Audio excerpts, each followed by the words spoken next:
My name is David Harrison Greis. Welcome to the Greis Report, your unfiltered daily voice for truth. I would like to start off by thanking all of my subscribers. We have reached over 130 subscribers, which is amazing.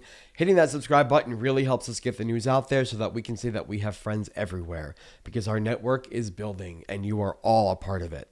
So let's get on with tonight's show. ABC 7 Chicago was actually showing something live that I caught before. So I was able to actually record the live that they were doing. So Representative Troy Garcia gave a conference outside of the Broadview, Illinois concentration camp. Now, Troy Garcia is actually a congressperson, and they are the representative from Illinois. They are a Democrat from the 4th District. Now, the Broadview, Illinois Detention Center, I have talked about this concentration camp before. You've seen a lot of footage of protests outside that location, so it's very symbolic that Representative Troy Garcia chose that location to give this speech. I would like for you to actually see what he says about what happened yesterday in Franklin Park, Illinois, where Silverio Villegas-Gonzalez was killed by an ICE Gestapo agent. I'll also be showing that video later, not the graphic one, but the surveillance one. But we'll talk about that when we get there. Just know that that's coming as well. So let's listen to what Representative Troy Garcia has to say. Here, yesterday, they shot tear gas and met people gathered outside with unwarranted force. This is not due process. This is abuse of power. This facility is being run like a clandestine site, and it's part of dangerous escalation that we have been warning about. Yesterday, only 15 minutes from here, a community member was killed by ICE in a reckless federal operation. The death was not an accident. It was state violence, as we have been signaling for quite some time. We knew it could lead up to that. This is a chilling step in the political obsession to round up as many immigrants as they can, mostly hard-working, law-abiding people for the most part. Williams' abduction was not random. He's a plaintiff in a lawsuit against Home Depot and against an off-duty police officer for targeting immigrant laborers. He has endured harassment and violence simply for trying to work and defend his rights.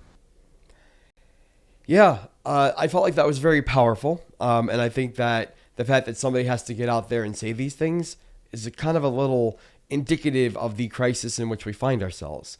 It's an escalation by the ICE Gestapo that's escalating with each step they take. And it's kind of disturbing already to see that they are so willing to use force. So we're going to be following up on all of these use of force cases because I anticipate more, and that's unfortunate. So if you like what you're hearing tonight, please remember to like, subscribe, and down here we have an email address, thegreisreport@gmail.com. Again, that's thegreisreport@gmail.com. Please send us any tips, leads, story requests, your videos and photographs of your interaction with the ICE Gestapo or with the National Guard or any other force that you're coming into contact with, and your personal stories from the protests and everything else, the music festivals going on. We're happy to boost that on air.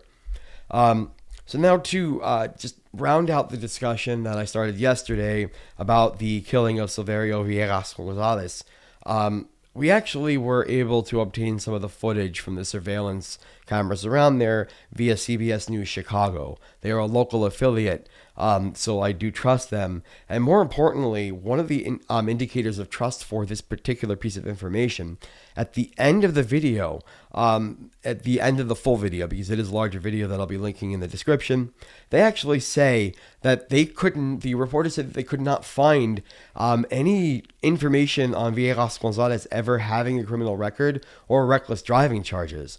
They weren't able to find anything. DHS says Villegas-Gonzalez has a history of reckless driving. Well, we checked that and we've not been able to verify that. In Franklin Park, Suzanne Lemignot, CBS News, Chicago. So let's look at what that surveillance footage looks like now. In this surveillance video from a nail salon, you see ICE officers pull up in a Jeep with lights flashing right in front of a silver Subaru. The Department of Homeland Security says the man behind the wheel is Silverio Villegas-Gonzalez. Officers walk over to the car. One goes to the passenger side window, the other to the driver's side window. The officer at the passenger side appears to try to open the door. Then Villegas-Gonzalez starts backing up, then drives away. You still see the officer who was at the passenger side door in the video. But what you don't see is the officer who was at the driver's side. What I saw was a car pulled over to the side of the road. Two unmarked vehicles surrounded the car. Bunch of masked men got out with guns, tried to open the door, get in the car. He started driving. One of the guys stepped back, and then you hear the sound of gunshots.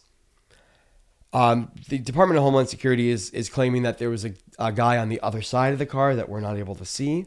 But we're not able to see it, so I'm not able to comment on it. I can only comment on what I see. What I do see is what appears to be a man standing perfectly flat on his feet, drawing his weapon at the car.